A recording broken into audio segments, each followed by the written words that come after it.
হয় জকসু হবে অথবা প্রশাসন ক্যাম্পাস ত্যাগ করবে। প্রশাসনকে সতর্ক করে জানাতে চাই, জকসু নির্বাচন নিয়ে কোনো ধরনের টালবাহানা সহা করা হবে না।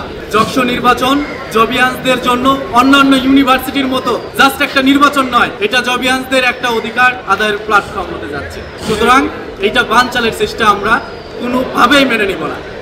হয় জকসু হবে অথবা প্রশাসন ক্যাম্পাস ত্যাগ করবে। আজকে এখান থেকে সুস্পষ্টভাবে বলতে চাই, আমাদের শিক্ষার্থীদের বৃত্তির তালিকা প্রকাশ, জকসু নির্বাচন, এমন কি এই যে ক্যাম্পাস অযথা বন্ধ রাখা হয়েছে, এইগুলো সম্পর্কে সুস্পষ্ট নির্দেশনা না দেওয়া পর্যন্ত কোন প্রকার নির্বাচন ক্যাম্পাসে আমরা হতে দেব না। আগে শিক্ষার্থীদের অধিকার, শিক্ষার্থীদের বৃত্তির তালিকা প্রকাশ করুন, তারপর নির্বাচন। আপনারা মনে রাখবেন, আবারও বলতেছি, কোনোভাবেই 18 তারিখে আমরা শিক্ষক সমিতির নির্বাচন হতে দেব না। নির্বাচন কমিশন একটি প্যানেলকে আচরণবিধি লঙ্ঘনের অভিযোগে শোকজ নোটিশ দিয়েছে, যা সত্যি প্রশংসাযোগ্য।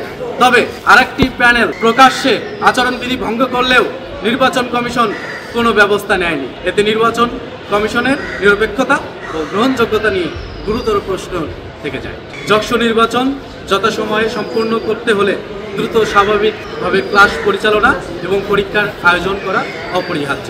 অতএব আগামী রবিবারের মধ্যে ক্যাম্পাস খুলে দেওয়ার জন্য আমরা জোর দাবি জানাচ্ছি। জগন্নাথ বিশ্ববিদ্যালয় আমাদের সবার, শিক্ষার্থীদের ভবিষ্যৎকে অনিশ্চয়তার দিকে ঠেলে দিয়ে কোনোভাবেই গ্রহণযোগ্য নয়। আমরা আশা করি প্রশাসন অবিলম্বে প্রতিশ্রুতিগুলো বাস্তবায়ন করবে এবং দীর্ঘদিন চলমান সংকটের মাধ্যমে সুনির্দিষ্ট উদ্যোগ গ্রহণ করে শিক্ষার্থীদের সাথে কাজ করে যাবে। উত্তরপাড়া এবং দক্ষিণ পাড়ার এই দুই মাঝে পড়েছে জগন্নাথ বিশ্ববিদ্যালয়ের শিক্ষার্থীরা। তাদের এই দুই মুখী রাজনীতির বলি হচ্ছে জগন্নাথ বিশ্ববিদ্যালয়ের শিক্ষার্থীরা।